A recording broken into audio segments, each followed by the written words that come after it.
Malam-malam 98 tuh kita jaga, ada isu nanti mau diserang tentara dan lain, mesti mau diserang apa, diserang. Rame. Ya. Tapi ya karena nggak pernah ngerasa ini, jadi ya nggak sedih. Waktu ketemu juga ya kayak ketemu sama artis aja, kayak ketemu sama penyanyi gitu.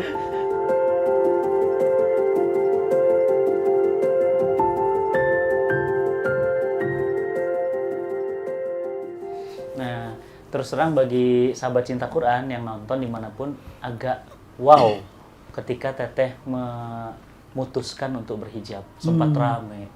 Ada yang bilang, jilbab kerdus. Ada yang bilang, itu mah pencitraan. Ada yang macam-macam lah gitu ya. Nah, waktu itu gimana Teh rasanya kok? Kan agak ngeganggu nanti Teteh ketika perform, ketika ini. Pilihan Jujur, itu. ya, jujur sih, karena saya sebenarnya dibesarkan di wilayah atau di kampung ya, di Bandung itu, ya kampung. Jadi memang anak-anaknya dari waktu kecil tuh ke madrasah gitu. Ya kelihatannya memang kalau lihat dari penampilan rambut warna-warni itu jadi kayak gimana gitu. Iya, agak lompat. Ya, padahal sebenarnya di pendidikan agamanya sebenarnya saya tebel dari kecil gitu. Karena itu tadi lingkungan rumahnya itu memang anak-anaknya tiap sore tuh ngaji ke madrasah gitu apa gitu. Ya, jadi itunya tuh sebenarnya tebel ya di diri saya. Basicnya jadi udah lama banget pengen, karena saya tuh suka karena dulu introvert banget, tertutup. Jadi apa-apa tuh nulis gitu. Kalau misalnya marah sama mama, nulis, marah sama temen, nulis. Jadi mau maki-maki, mau apa tuh nulis di tulisan. Termasuk ke Allah gitu. Iya, jadi terus dilalah tuh apa bahasa Indonesia ya? Kebetulannya. Iya, dilalahnya tuh kalau dipikir-pikir tuh apa aja yang saya minta tuh dikasih gitu. Walaupun downgrade ya, kalau saya bilangnya downgrade, makanya saya suka bilang, saya kalau mau minta, misalnya saya mau minta misalnya ya mau minta 1 juta, saya pasti mau mintanya 10 juta karena nanti Allah tuh downgrade gitu. Jadi saya tuh suka terus kok saya tuh dikasih terus gitu ya. Apa aja dikasih terus. Terus tapi saya pernah ngasih apa sama Allah gitu. Apa ya? Terus saya mikir apa yang bisa saya berikan sama Allah yang bisa konsisten tuh. Istiqomah gitu. Kalau gibah ya nggak mungkin lah, pasti saya masih bergibah gitu ya sama teman arisan sama apa, disengaja atau nggak disengaja gitu. Terus apa ya gitu, saya masih banyak banget yang saya nggak bisa konsisten. Termasuk sholat ya, sholat pastilah saya nggak konsisten. Ada misalnya subuh, walaupun kadang-kadang nih buang air kecil udah jam tidur lagi. 5 ya, terus kedeng deh gitu ya. Udah bablas gitu. Tapi ada satu yang saya pasti konsisten, ya hijab. Saya menutup aurat gitu. Wah, ini sih kayaknya paling gampang yang bisa saya lakukan. Gitu. Akhirnya udah. Tapi kan masih ada pemikiran-pemikiran job. Iya. Karena nggak mudah itu. Karena kita tuh mayoritas jobnya waktu dulu di klub. Ya di klub gitu. Karena lagu-lagunya kan segala macam. Udah akhirnya tuh waktu umroh pertama sama Rina sama Rosa, Mas Anto, saya, adiknya Umroh Rosa. pertama kali itu. Umroh pertama kali. Itu juga aneh. Jadi saya nggak punya duit, Ustadz. Nggak punya duit. Kita kan nggak punya gaji tetap kan. Jadi kita kan makannya dari, ya kalau lagunya lagi jalan ya kita dapat royalti. Enggak. Kecuali ada off air gitu. Jadi mesti pinter nabung. Saat itu tuh lagi nggak punya uang. Terus Ocha sama Rina tetap ayolah gitu. Ambo engke sana sok iya nya, kita sok kayak kejadian gitu ya. Kan banyak yang tahu gitu ya. Dihukumnya di sana gitu. Iya, musieun gitu. Tapi pengen gitu, gimana? Pengennya tuh antara pengen kesana sambil kongko sama Ocha sama Rina, mumpung ada yang kenal deket gitu, atau pengen beribadah. Dua-duanya itu sebenarnya 50-50 kali ya. Tapi terus gak punya uang. Nah itu si Rina bisa katanya. Hari itu tuh saya inget banget abis sholat maghrib, tapi di sujud terakhir tuh saya bilang, ya Allah saya pengen umroh. Jadi abis salam, terus saya dapat masih BlackBerry kan dulu, dapat BB dari publishing saya. udah ditransfer ya royalti sekian. Itu jumlahnya tuh cukup buat umroh berdua. Pas umur berdua. Jadi ya udah langsung besoknya daftar gitu ya. Di sana tuh udah geter banget kan ya, maksudnya udah masya Allah gitu ya. Tapi nggak ada hukuman di sana. Ada Hilang sendal nggak tuh? ada sendal. Oh, hilang sendal. Terus udah ada gitu terus udah bulat, tetep tuh godaannya adalah job ya. Iya. Ya itu godaan berat. Aduh, Akhirnya batal lagi tuh. Pas Mas Anto umur berapa? 40 tahun ya. Mas Anto 40 tahun tuh saya tuh bilang ke Rina lagi. Rin pengen deh ngasih kado ke Mas Anto pokoknya pas jam 12 teng depan Ka'bah gitu. Ya Allah. 50, 40? 50. 40 tahun. Iya. Pak 50 ya gitu. 50? Berarti saya baru 7 tahun dong paling hijab. Berarti sekarang Oh iya. Pokoknya 50? Iya 50. Pas jam 12 teng kita ada di depan Ka'bah gitu. Oh ya bisa udah diinin gitu ya. Bener tuh. Pas jam 12 teng jadi udah tawaf, sa'i, pas banget. Pas duduk di depan Ka'bah tuh udah sa'i udah itu. Ngelihat ke apa? Zam-Zam Tower. Zam-Zam Tower ya. Itu jam 12. Iya. Ih, saya udah langsung, aduh apalagi nih yang saya nggak dikasih tuh apalagi gitu. Akhirnya terus saya, ini sih udah nggak ada reason lagi untuk enggak gitu. Akhirnya udah pulang dari sana, teman-teman masih nyangkanya paling 40 hari karena kan biasanya kalau orang umroh 40 hari berhijab. Terus saya rasa-rasain kok, saya bilang, kok Mas Anto kok gerahnya sama aja ya gitu waktu saya belum berhijab. Kalau udaranya panas gerah gitu kan. Sama, sekarang juga gerahnya segitu bobotnya gitu. Jadi nggak punya alasan lagi, saya nggak ada reason apa-apa. Dan nyaman banget. Nyaman gitu karena lebih gampang lah nggak ngurusin rambut, nggak apa gitu ya. Dan lebih lebih rapih lah gitu ya. Ya udah akhirnya nggak dicopot-copot lagi tuh setelah itu. Walaupun mungkin saya salah satu perempuan yang memakai hijab yang cobaannya lumayan berat ya untuk public figure. Karena kalau yang lain sih saya lihat kan langsung dapat iklan apa gitu. Saya mah ente Ustaz, saya 2 tahun nggak dapat kerjaan. Ya Mas Santo ya, saya 2 tahun tuh nggak dapat kerjaan jadi. Setelah berhijab. Setelah berhijab. Gak ada kerjaan apa-apa. Film gak ada, apa gak ada. Kita ya, dari royalti, hidup dari royalti. Terus suka diajak-ajak itu sama Bang Opik. Acara charity ini. Ya charity kan memang kita. Iya, namanya charity sosial. Ya, fee-nya kan juga ada, tapi ya nggak seperti yang biasanya gitu. Terus ya udah lama-lama. Terus saya pikir-pikir, jahat banget ya kalau saya bilang nggak ada job gitu. Ternyata bukan nggak ada job, jadi dipilihin sama Allah, gitu, disortir.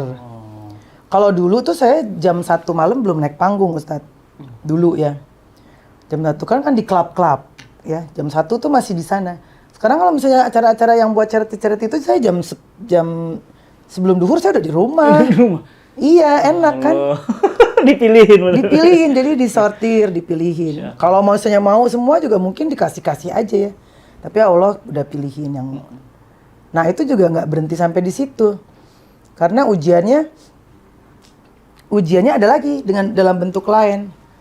Habis itu saya dapat job lagi dari klub-klub itu. Terus saya udah bilang kan sama manajer saya, itu si tempatnya tahu nggak saya udah berhijab gitu kan ya. Iya. Nanti gimana saya nyanyi terus orang-orang lagi ini gitu gimana? Tahu katanya nggak apa-apa. Masa sih gitu ya? Nah, nanti di posternya teh kuma termasuk ada apa dengan Cinta 2. Iya. Oh iya, DC 2 teteh itu. Itu kayaknya job film kita pertama setelah saya pakai hijab ya. Iya. Oh iya, ada dengan Cinta. 2016. Iya. Ketika Mira bilang ke Mas Anto, Mira sama Riri Reza, saya nggak percaya Ustadz. Saya bilang sama Mas Anto, masa sih? Masa soundtrack Ada Apa Dengan Cinta yang nyanyinya hijaber sih gitu. Gitu saya bilang gitu sama Mas Anto. Tapi kata Mira iya. Sampai Miranya datang ke rumah ini.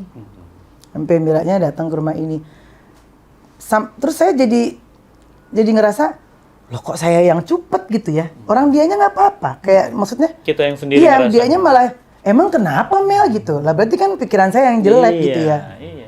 Akhirnya udah kita jalanin. Ada beberapa pekerjaan-pekerjaan yang bukan klub dalam arti klub yang gimana gitu ya. Tapi masih dalam kategori restoran. Gitu. Saya itu juga ujian buat saya. Jadi ada dua hal. Yang satu, apa iya ya saya masih pantas nyanyi malam atau apa nanti Allah marah gitu apa. Tapi terus saya bilang gini lagi di hati saya gini.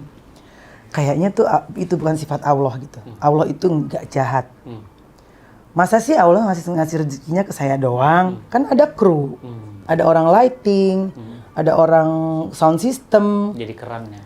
Iya, kalau saya tolak ini semua nggak jalan. Tapi mungkin aja ini bukan rezeki saya, rezeki si kru ini, tapi lewat saya. Ya, kerannya Allah. Iya, jadi udah. Akhirnya saya kerja aja. Dan sekarang semua orang, alhamdulillah nih ya, alhamdulillah saya menjalankan kehidupan dengan memakai hijab ini nggak berat sama sekali karena saya nggak berusaha untuk Masya Allah.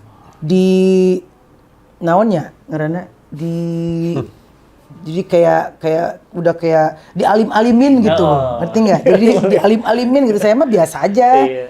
Kalau pokoknya saya nyaman karena buat saya akhlak sama yang saya pakai itu berbeda. Jadi saya juga nggak bisa menilai orang yang jenggotnya panjang atau yang pakai syar'i itu hatinya pasti lebih baik dari orang yang tidak. Jadi ya itulah. Masya Allah. Akang nggak kaget istrinya tiba-tiba udahlah hijab.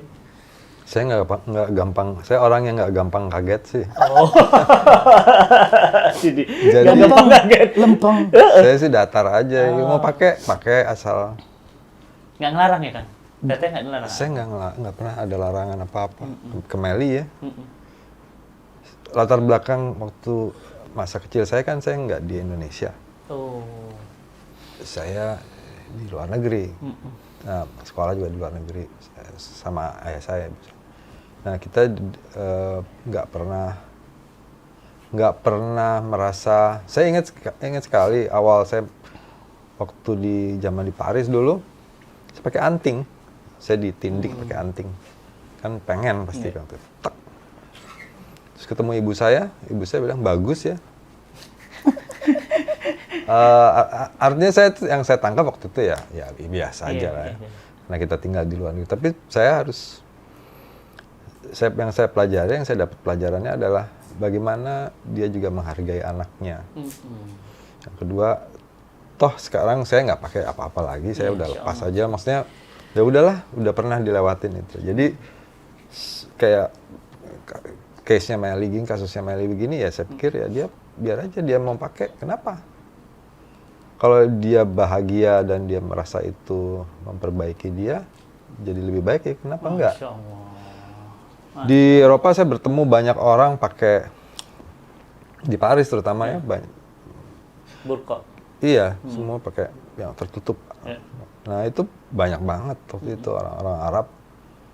Jadi saya biasa aja lihat itu. Ketika Meli jadi pakai hijab, ya biasa aja. Nggak ada Karena mungkin pemandang, maksudnya kan karena Mas Anto suami ya, jadi dia tahu dalam-dalamnya gitu. Mungkin kalau orang luar lihatnya si Meli mah brong gitu. Kalau Mas Anto karena ini jadi saya juga baru tahu kemarin tuh kamu pernah bilang di salah satu wawancara dia pernah kaget pas suatu hari saya ngaji. Jadi dia, ngaji gitu.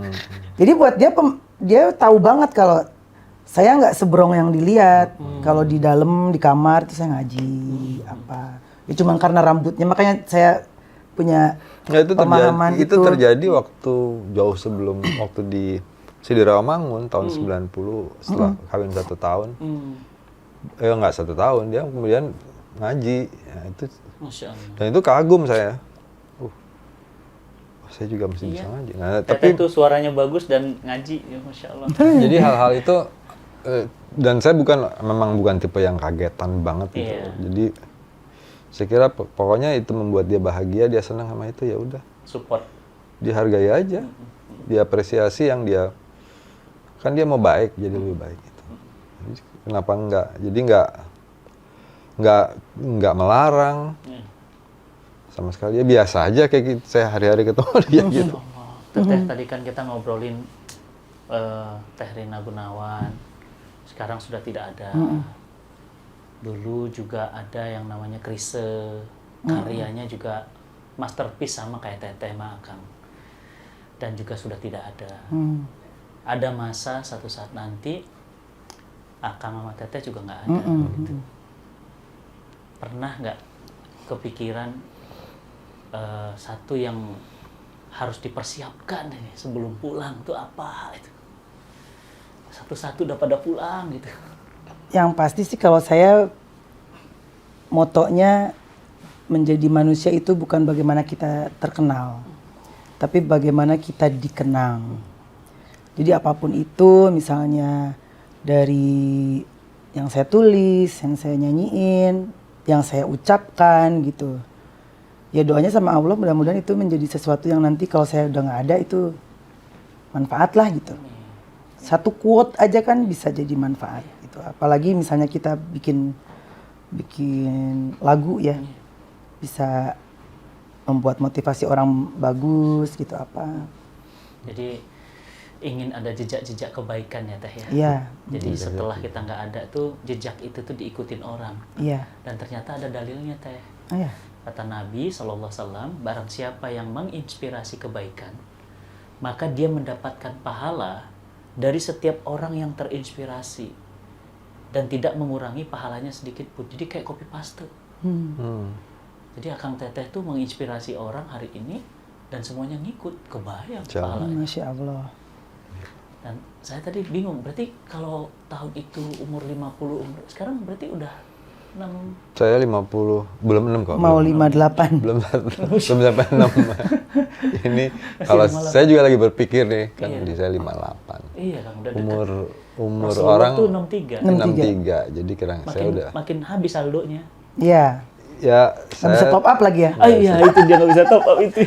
Jadi saya udah berpikir, saya memang udah dalam rangka berpikir. Iya kan. Karena saya juga bukan orang yang beriman kayak yang lain gitu, mungkin saya jelek banget deh. Jadi saya cuma bisanya minta maaf aja, malah terus berusaha keras untuk bisa beribadah sebaik mungkin. Karena kalau ingat umurnya ya tinggal mungkin 5-6 tahun ya. Iya. Kalau 5-6 tahun. Kalau based on Rasulullah ya? based on itu. Jadi umur kan kira-kira 63 ya paling. Jadi ya bentar lagi, jadi ya saya harus persiapkan. Jadi kita punya doa yang sama Ustadz. Mungkin itu juga membuat nggak tahu Allah bingung kali. Karena Mas Anto tuh doanya pengen diambil duluan. Doanya begitu? Iya. Saya pengen nangis sih. Kenapa Teh kok doanya minta diambil duluan? Soalnya saya pasti nggak bisa kalau nggak ada Mas Anto kan. Allah. Jadi saya juga suka berdoa, ya Allah ya kalau misalnya diambil saya duluan ya. Kalau Mas Anto duluan saya di sini sama siapa gitu. Mungkin itu bikin Allah bingung juga kali ya, karena ini yang mana nih doanya yang mau dikabulin. Ya mungkin ya kayak gitulah hidup apa namanya, berdua udah lama. Jadi sekarang tuh udah bukan jadi sahabat kayak fase curiga, fase apa tuh udah nggak ada. Sekarang tuh lebih ke fase detik per detik tuh, hari per hari tuh takut gitu. Kalau lihat kayak BCL gitu, suaminya pulang duluan, itu saya tuh takut banget. Takutnya tuh dua hal di sana, misalnya pasangan kita yang duluan, di sana dia gimana gitu, saya nggak bisa nemenin. Dan takut di sini saya juga gimana, nggak bisa nemenin. Yang padahal saya juga tahu itu dosa ya, karena kan kayak nggak percaya bahwa semua tuh pasti ada waktu. Allah atur, Allah rawat gitu segala macam. Tapi tetap aja sebagai manusia saya tetap takut. Setiap sholat, setiap sujud itu yang selalu saya ucapkan sama Allah tuh ya itu, karena takut gitu. Salah satu yang kita minta, saya selalu minta adalah, ya Allah saya memohon keberuntungan di dunia maupun di akhirat. Keberuntungan. Dan mohon saya diberi jalan yang diridhoi sama Allah. Karena kadang-kadang Allah izinkan tapi nggak ridho, bisa. Betul banget itu. Izin tapi nggak ridho. Iya benar. Yang kita butuh tuh ridho. Nah itu kan kita nggak tahu yang diridhoi Allah yang mana. Yang itu, atau ada barang tuh itu. Kualitas fisiknya sama misalnya, ini. Tapi kan yang Allah ridho yang mana kita nggak tahu. Jadi kita cuma bisa minta, memohon. Kemudian mohon juga keberuntungan di dunia dan akhirat. Di dunia kita selalu beruntung, di akhirat pun kita minta beruntung. Cuman itu. Karena kita nggak bisa menghindar sedetik pun, sejengkal pun dari apa yang namanya kematian, apa yang namanya nggak bisa menghindar itu. Tapi kalau kita mohon keberuntungan, insya Allah. Dan masalahnya ajal itu nggak ada yang tahu, Teh. Saya kebayang satu orang almarhumah Vanessa Angel misalnya, mohon maaf, ini jadi pelajaran deh. Dia barusan upload status, coba tebak kita mau kemana. Dan dia kan nggak tahu ada apa dengan postingan itu. Begitu dia posting, IG story-nya belum turun, tapi kecelakaan terjadi langsung setelah itu. Diambil langsung. Artinya begitu cepat gitu, dan kita pun nggak tahu, jangan-jangan sore ini, jangan-jangan ini belum diupload, kita udah nggak ada. Iya. Ya, Karena kita itu. ini bukan siapa-siapa gitu. Itu Kita dia. cuma numpang di sini. Besok kita akan pulang kepada Allah. Makanya Kita saya hanya tuh menyelesaikan tugas sebenarnya. Iya. Artinya apa? Bukan tugas. Kita misi. iya, cuman mengisi kita mengisi hari-hari kita yang Allah, iya kan? Cuma itu tugas kita. Pada anak, pada keluarga, pada istri, pada nggak lebih dari itu sebetulnya. Saya ngelihat Teteh kayaknya sayang banget sama Akang. Sampai kayak gitu doanya. Saya bisa kebayang rasanya kalau saat nggak ada itu. Karena saya juga kebingungan kalau nggak ada dia. Oh, Saya juga bingung lah. Mau ngapain saya? Kang, ada hadisnya kan? Oh ya. Wanita penduduk surga, kata Nabi, kayak Teteh tadi. Sampai dia sangat bermanfaat bagi suaminya. Maksudnya kalau suaminya nggak ada, maka dia merasa bahwa udah hidup nggak ada artinya lagi. Saya kan rutin ngisi di Eyang Habibie, ngisi pengajian rutin saya di Eyang Habibie. Eyang Habibie tuh nggak kepikiran untuk mencari pengganti Ainun, karena bagi dia Ainun tuh luar biasa. Dan ya rasa Teteh saya bisa ngerasain ya, karena saya juga punya istri itu. Ya gimana ya sama istri itu ya, lebih dari sahabat gitu. Jalanin semua susah senang air mata sama-sama semua ya. Ada hal-hal yang Luar biasa. yang ketika kalau kita bayangkan kemudian menjadi pasti hampa. Nah, itu yang saya nggak mau. Makanya saya minta duluan. Saya juga nggak mau. Makanya saya bilang Allah bingung pasti. Tapi saya selalu yakin kalau Allah itu baik. Pasti. Nggak mungkin jahat, nggak mungkin lah. Selama kita minta, tapi kan semua pasti di-adjust ya, sesuai kepadanan kita masing-masing. Ada gitu. kepantasan. Tapi alhamdulillah sampai sekarang walaupun ya secara karir dan lain sebagainya juga banyak gitu, saya kesandung kanan kiri gitu tapi dapat sih yang saya minta, selalu dapat. Kalaupun misalnya nggak dapat, ada beberapa pekerjaan yang saya sampai ada kan sholat hajat khusus tuh 7 hari. Saya suka bilangnya sama Mas tuh udah 3 paket nih, maksudnya udah 7 kali 3. Mintanya itu terus gitu, tapi nggak dapat, nggak dikasih. Terus nanti berapa minggu kemudian, berapa bulan kemudian, nggak taunya ada sesuatu yang besar, atau nggak taunya si pekerjaan yang saya pengenin itu malah nggak bagus gitu. Allah tunjukkan Iya, dengan jadi caranya. Saya selalu yakin kalau nggak dapat itu memang kayaknya berbahaya buat saya, atau nggak bagus hasilnya nanti atau apa gitu. Jadi ya terima aja, tapi kan bukan berarti kita nggak sholat, nggak minta gitu, tetap harus ikhtiar. Jadi Akang sama Teteh sekarang bisa dibilang sudah mulai aware ya tentang satu kesadaran bahwa kita akan pulang. Iya. Udah nggak zamannya lagi merasa di sini selamanya gitu ya, bahwa besok akan kembali. Dan kalau besok pulang bawa apa ya? Kalau untuk Surabaya aja bensin harus full tank. Ini akhirat loh, nggak ada nggak ada ujungnya. Gimana kita bawa apa? Sholat belum tentu diterima tadi. Iya. Saum belum tentu diterima. Jangan-jangan nolongin kucing. Diterima Iya. teh. Makanya kucing ada 35. 35. Masya Allah teh. Kita nggak pernah tahu cara berpikirnya Allah. Iya. Masa pandangan manusia soal benar atau salah itu sama pandangan Allah, kan nggak mungkin sama sekali. Iya. Kita tuh bukan siapa-siapa, jadi yang pertama ya kita nikmati hari-hari kita dengan baik, dengan betul, dengan baik dan betul, ya itu aja. Orang soal COVID aja kan ya gak tahu bener apa enggak, tapi kan banyak yang bilang kalau wafat karena wabah syahid gitu ya. Saya dengernya gitu. Jadi waktu zamannya Delta itu kalau ada yang meninggal saya sirik, Ustadz. Saya bilang kok dia sih, padahal kayaknya baikan saya gitu. Iya. Saya mau dong ya Allah gitu syahid gitu. Kita benar-benar Karena caranya Allah lebih tahu. Ya. iya, dan kan mungkin di mata Allah Bagi kita, baikan dia gitu. Bagi kita kok dia ya. Iya. Jadi kita nggak pernah tahu Nggak cara pernah tahu. berpikir. Beda lah. Kita orang ciptaannya kok. Iya, kita makhluk. Kita ciptaannya bagaimana? Ya udah nggak mungkin sama lah. Nilai-nilai keadilan dan lain sebagainya punya Iya. dia. Teteh pengen di akhir nih pengen nanya, ada kepingin punya pesantren, pengen punya masjid khusus namanya Teteh, atau ada impian seperti itu? Masjid kecil ada di sini. Ada, ya kita bantu renovasi sih, bukan dari nol. Saya pengen punya rumah kucing sebenarnya. Oh, kenapa Teh? Ya nggak tahu. Kalau masjid, pesantren banyak lah saya ya. Maksudnya Iya, ada lah. saya sering banget Bantu. bantu gitu ya. Jadi nyebar gitu. Iya, Ya sedikit-sedikit tapi ada di mana-mana. Kenapa rumah kucing? Ya karena masih banyak banget yang nggak punya tempat ya kucing ya. Sementara kan kucing kan binatang kesayangannya Rasulullah. Terus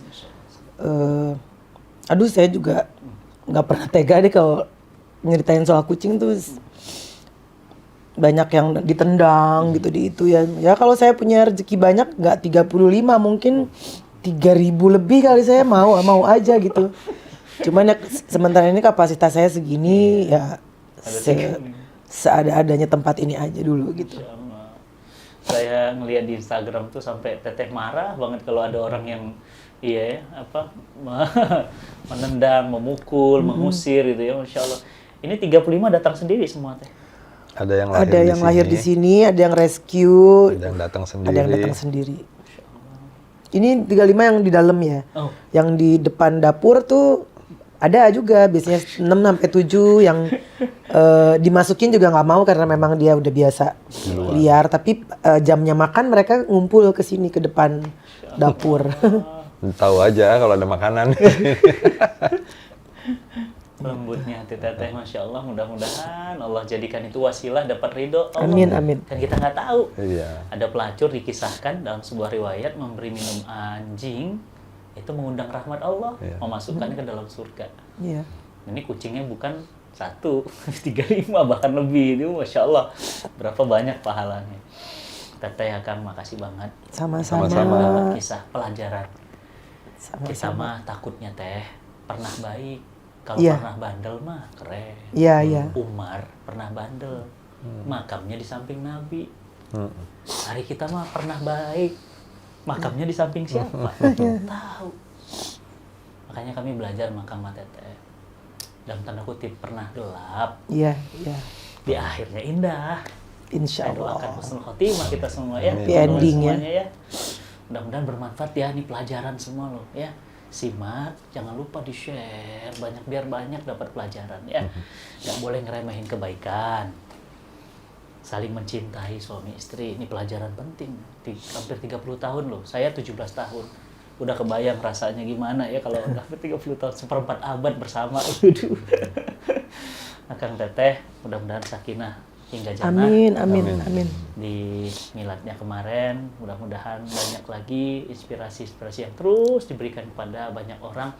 Dan saya lihat juga Teteh banyak banget ngangkat-ngangkat talent dari kalangan duafa, kemudian dicetak untuk kemudian disebarkan lagi menjadi orang-orang yang terus menginspirasi Amin, kebaikan. amin. Makasih banget Teh. Sama-sama, kami-sami. Ganggu, dan mudah-mudahan ya saya ambilkan buat antum. Ambil pelajaran ya. Terima kasih buat semuanya. Assalamualaikum warahmatullahi wabarakatuh. Waalaikumsalam. Insyaallah.